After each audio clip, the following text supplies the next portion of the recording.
Bonjour mes élèves, je vous invite de suivre la vidéo pour bien comprendre la leçon d'aujourd'hui.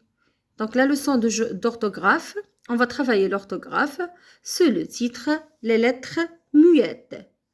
Donc vous allez poser la question, maîtresse, ça veut dire quoi les lettres muettes? Ou bien comment on peut savoir que c'est une lettre muette ou bien ce sont des lettres muettes? Suivez avec moi et vous allez bien comprendre. Inch'Allah. Allez.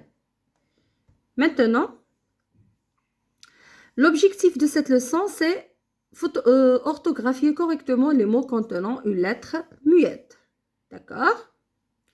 Bien sûr, on va découvrir la leçon à partir des exemples, comme on fait toujours.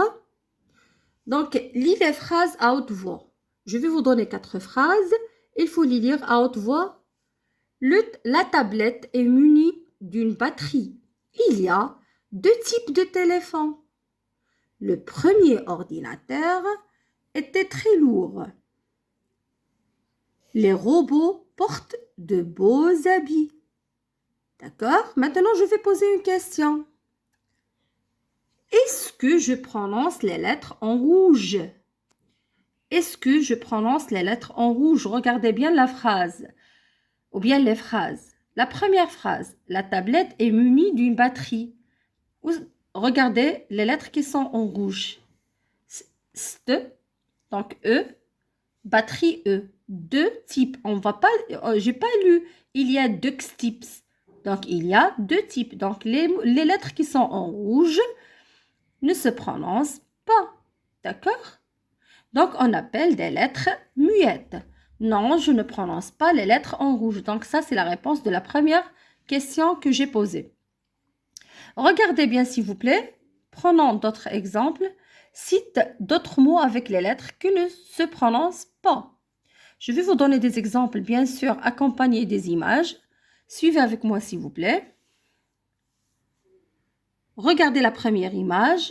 Qu'est-ce que vous voyez? C'est un chat. Un chat. Comment j'écris chat? T à la fin. Mais est-ce qu'on a dit un chat? Non, un chat. Donc, T, ça ne se prononce pas. Un secret. Un secret. Donc, T est une lettre muette. Pourquoi? Parce que la lettre T ne se prononce pas. Des jumeaux. X, c'est la lettre muette. C'est la lettre qui ne se prononce pas. C'est clair? Regardez le quatrième mot, ou bien le quatrième exemple.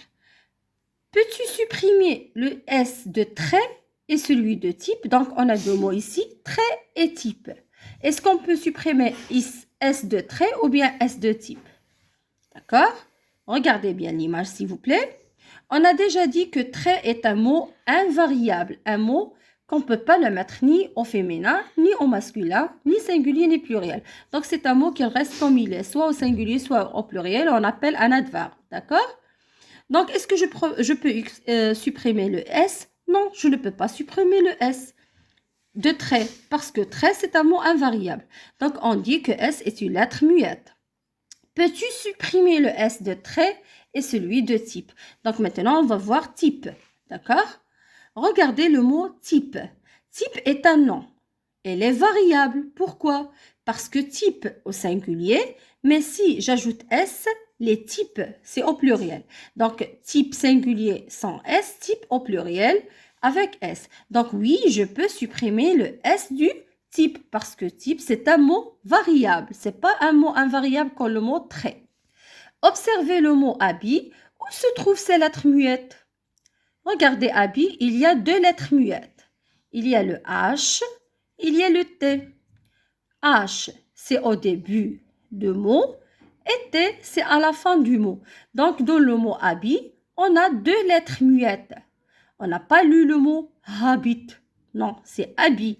Donc, il y a 2 lettres muettes. La première, c'est H et la deuxième, c'est T. Est-ce que vous avez bien compris? Donc, les lettres muettes sont H et T. C'est clair, mes chéris? Maintenant, regardez bien. On va faire un exercice d'application plus vite, s'il vous plaît. Entoure les lettres muettes.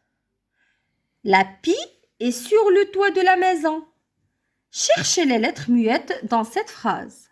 Allez, cherchez les lettres muettes dans cette phrase, bien sûr, à partir de la lecture. La lecture à haute voix, bien sûr. Oui,